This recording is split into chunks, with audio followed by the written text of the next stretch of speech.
کی محبت دین حق کی شرط اول ہے، اسی میں ہو گر خامی تو سب کچھ نامکمل ہے۔ مولا تبارک و تعالی قرآن کریم فرقان حمید میں ارشاد فرماتا ہے کہ بے شک قد جاءکم من اللہ نور و کتاب مبین، کہ بے شک تمہارے پاس اللہ کی طرف سے نور آیا اور روشن کتاب۔ مولا تبارک و تعالیٰ کی طرف سے تمہارے پاس کیا آیا؟ نور آیا، پھر کیا آئی؟ روشن کتاب۔ اب یہاں نور سے مراد کیا ہے سنیوں کو بتانے کی ضرورت نہیں، اس لیے کہ سنیوں کے امام نے انہیں بتایا۔ ارے ہمارا مزاج تو یہ ہے، بریلی کا امام کہتا ہے کہ صبح طیبہ میں ہوئی بٹتا ہے باڑا نور کا، ارے صدقہ لینے نور کا آیا ہے تارا نور کا، اور تیرے ہی ماتھے رہا، تیرے ہی ماتھے رہا اے جان صحرا نور کا، ارے بخت جاگا نور کا، چمکا ستارہ نور کا، اور تاج والے دیکھ کر، تاج والے دیکھ کر تیرا امامہ نور کا، سر جھکاتے ہیں الہی بول بالا نور کا۔ بریلی کا امام کہتا ہے کہ تیری نسل پاک میں ہے بچہ بچہ نور کا، تو ہے عین نور تیرا سب گھرانہ نور کا۔ ہمارا مزاج تو یہ ہے، بریلی کے امام نے بتایا، بلکہ اس سے بھی آگے بات کر دی بریلی کے امام نے، کہا کہ اتار کر ان کے رخ کا صدقہ، اتار کر ان کے رخ کا صدقہ، وہ بٹ رہا تھا نور کا باڑا، ارے چاند سورج اچھل اچھل کر، چاند سورج اچھل اچھل کر جبی کی خیرات مانگتے تھے۔ یہ سائنس کہتی ہے نا کہ یہ سورج، یہ چاند، تارے جو ہیں یہ چاند کی روشنی کو کھینچ کر رات کو چمکتے ہیں۔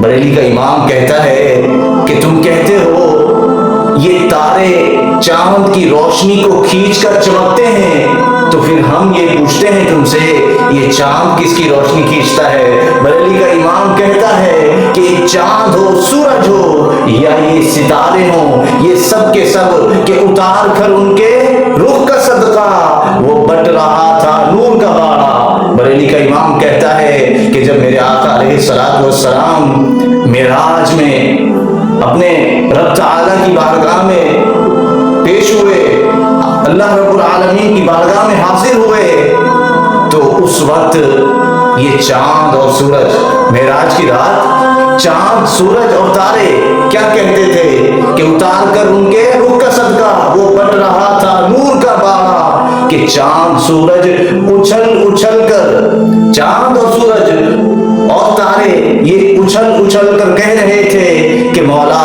یہ تیرے حبیب کا جو اترن ہے، جو نہانے میں گرا ہے، چاند یہ کہتا ہے میری جھولی میں آ جائے، سورج کہتا ہے میری جھولی میں آ جائے، اور ستارے کہتے ہیں میری جھولی میں آ جائے۔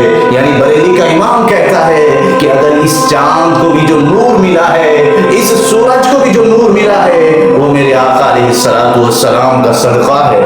چاند کو بھی اور سورج کو بھی اور تاروں کو بھی، بلکہ فرماتے ہیں میرے امام یہ اس پوری کائنات کو جو نور ملا ہے وہ میرے آقا کریم علیہ الصلوۃ والسلام کا صدقہ ہے۔ مولا نے کیا فرمایا کہ بے شک تمہارے پاس پہلے کیا آیا؟ پہلے نور آیا، پھر کیا آئی؟ روشن کتاب۔ اب یہاں مولا تبارک و تعالی قرآن کریم فرقان حمید کو پڑھنے کے آداب بتا رہا ہے۔ کچھ آداب ہوتے ہیں ظاہری، اب جیسا کہ ظاہری ادب یہ ہے کہ جب قرآن کریم کو پڑھا جائے تو باوضو ہو کر قبلے کی طرف رخ ہونا چاہیے، عاجزی اور انکساری کے ساتھ، ادب کے ساتھ پڑھے۔ اور کچھ باطنی آداب ہیں، وہ باطنی آداب یہاں مولا بیان فرما رہا ہے۔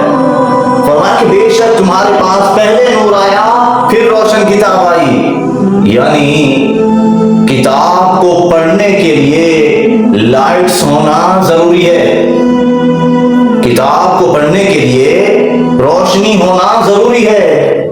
روشنی نہ ہو تو کتاب نہیں پڑھی جا سکتی۔ ہم مثال کی بات ہے، یہ کتاب میں آپ کو دے دوں اور یہ تمام لائٹس کو بند کر دوں اور آپ سے کہوں کہ یہ پڑھ کر کے سنائیں، تو کیا آپ پڑھ پائیں گے؟